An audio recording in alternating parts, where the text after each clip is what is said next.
World for Wee Ones, a short story by Paul McCann. Sammy was just about 6 years old when he found the hole in the back of the school grounds. It seemed like a tempting place to explore. Sammy started to haul away at all the bushes that covered the hole. As the school bell rung out for the return to class, Sammy jumped down the hole, and to his surprise and excitement, Sammy found himself on a giant slide heading down from the school ground. Deeper and deeper Sammy slid down the ramp. He was screaming as he turned around and around, twisting and twirling. Sammy sped down and down, faster and faster with every second that passed. Down he went, faster and faster, until he hit the ground with a thud. It was very dark. But Sammy wasn't afraid. He began to feel around and found on the ground a box of matches and a few candles. After he shed some light on the subject, Sammy found a light switch and turned it on and couldn't believe his eyes. To his amazement, Sammy had discovered he was in a very wonderful place. He had found a world far beneath the ground, a secret place where the birds were singing Sammy's favourite songs as he walked along the soft, spongy road towards the sound of a bubbling brook. He paused on the road before the gushing, rushing, flowing stream and helped himself to all of the wonders around him. The trees had licorice and chocolate bars hanging from the branches. All the flowers were made of honeycomb, and the stones tasted like marshmallow jelly. Large rocks around were like peppermint, and the twigs tasted like fudge. Coconut ice was dusted upon the little cakes there that lay on the side of the road like stone. Sammy started to load his pockets with goodies, and when he couldn't fit nothing else into his trousers, he headed down along the road to the river.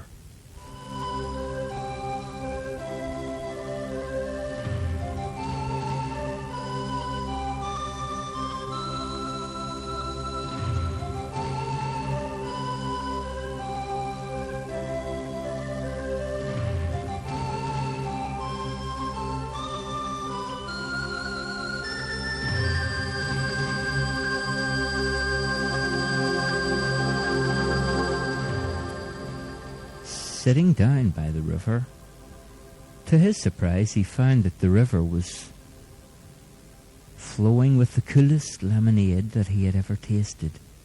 Feeling very contented, he fell fast asleep beside the banana breeze and the warm rays of the soft light by the banks of the lemonade stream. Sammy awoke upon the breeze that lifted him into the air and took him higher and higher in the air. Suddenly, a white horse with wings flew to Sammy's side and said, "Hop on, little one, and let's fly." Sammy jumped upon the flying horse's back and said, "I'm called Sammy. What's your name?" "I'm Peggy, the wee one's friend, and it's nice to meet you, Sammy," said the flying horse.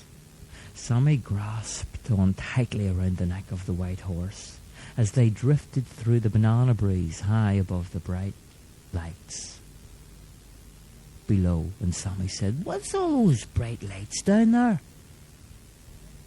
And in a moment, Peggy swooped down so he could have a closer look. To his excitement, Sammy saw 1,000,000 stars. They were shimmering and shining and pretty coloured seas that spun around and spiraled. And they started to move, and figures upon those little stars began to wave at Sammy and Peggy.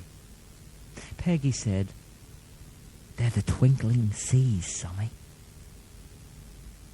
They're the stars that no one can see, that shine from afar."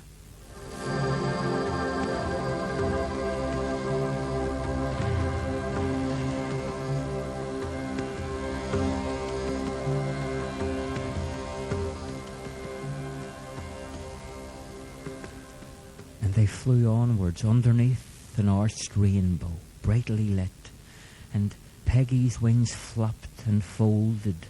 Further and further they flew, and Sammy said to the flying horse, "Could you take me down on the ground?" And within seconds, Peggy weaved from cloud to cloud, and in a matter of seconds, they landed on the ground, and Sammy jumped off the flying horse, and there he stood, knee-high, in a thick blanket of pretty flowers that lay scattered through the forest all around. "What's this place, Peggy?" asked Sammy, in a sense of wonder. "This is the magic forest, where the only people that can stay are my friends, the wee ones. Now, I'm not going to leave you here all alone, Sammy. Don't worry.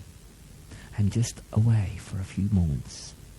When you need me, or if you want any help, just call my name and think of me if you want.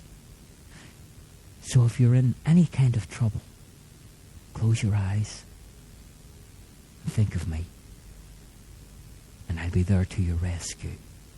And Peggy flew away into the air, and Sammy screamed, "Bye, Peggy, bye!"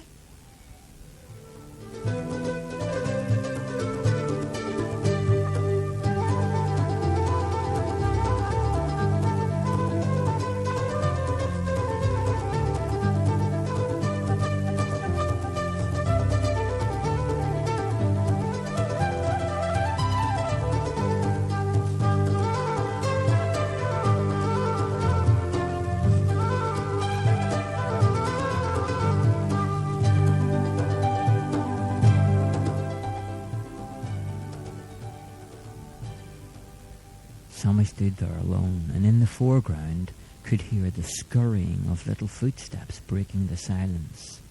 In that instant, Sammy saw wee ones running away into the magic forest, not to be left behind.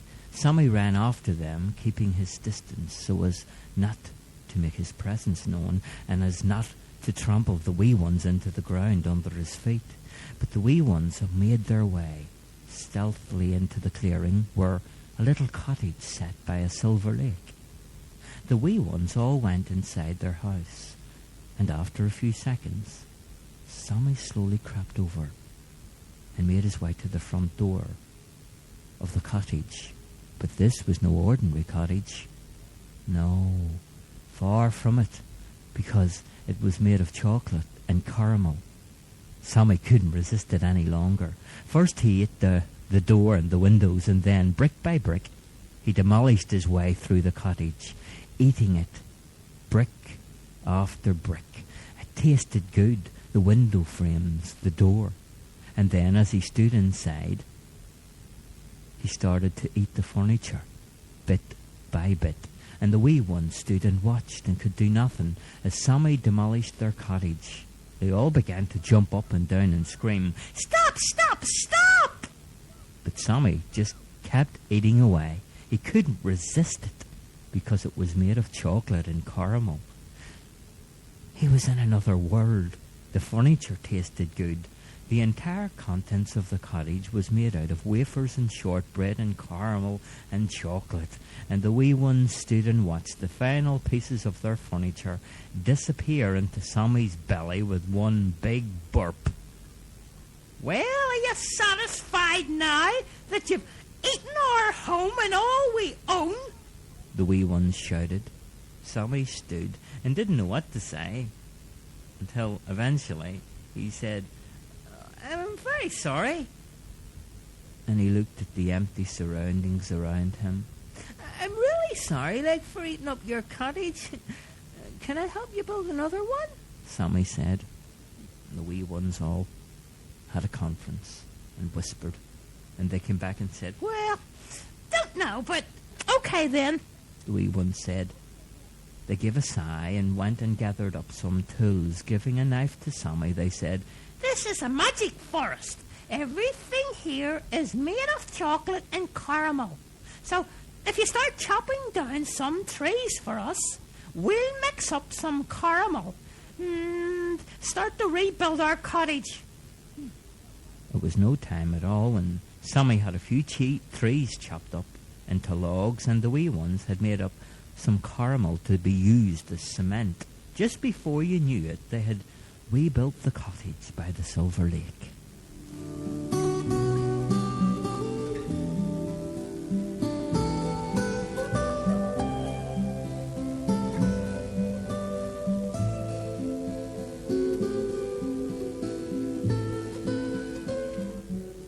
Sammy remained a while with the wee ones.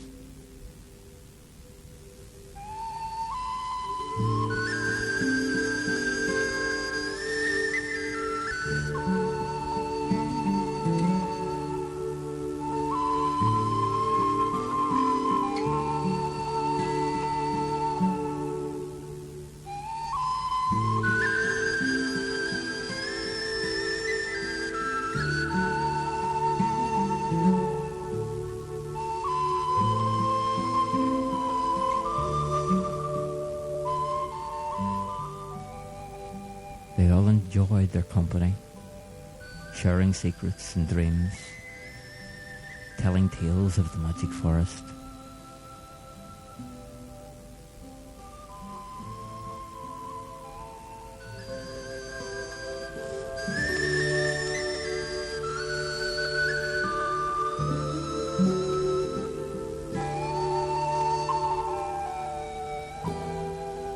But Sammy had to go and leave the wee ones, and in a sad farewell to the wee ones, he waved and walked out into the clearing of the magic forest, where the birds were singing Sammy's favourite songs, and they rested upon his shoulders as he made his way out into the forest.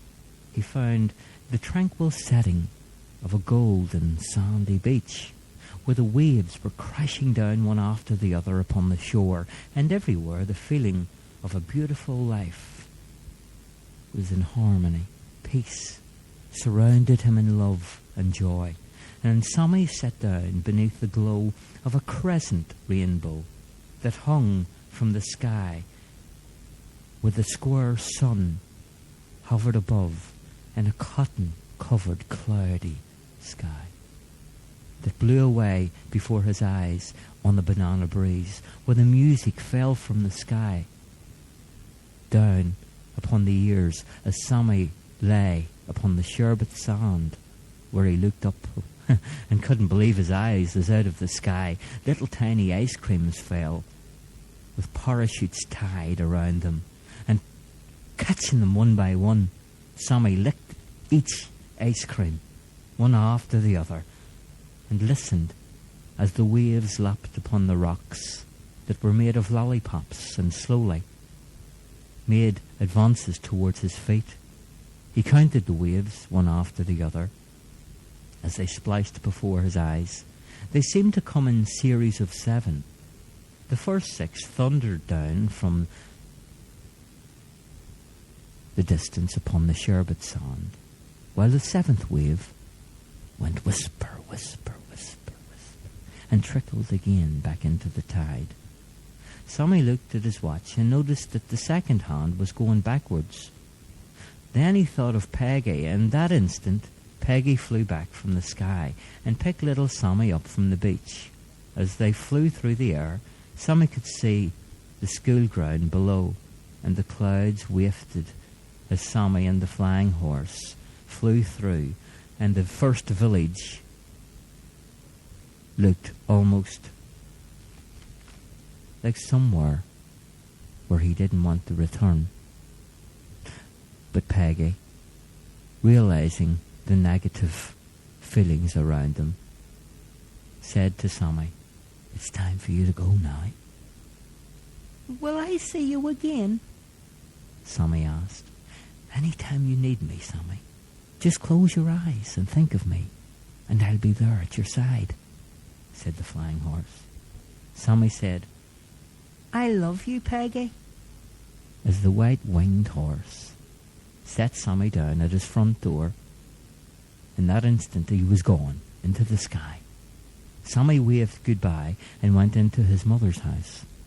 And he rushed straight over to his mother, who was doing some ironing, and said, Mummy, you'll never guess where I've been today."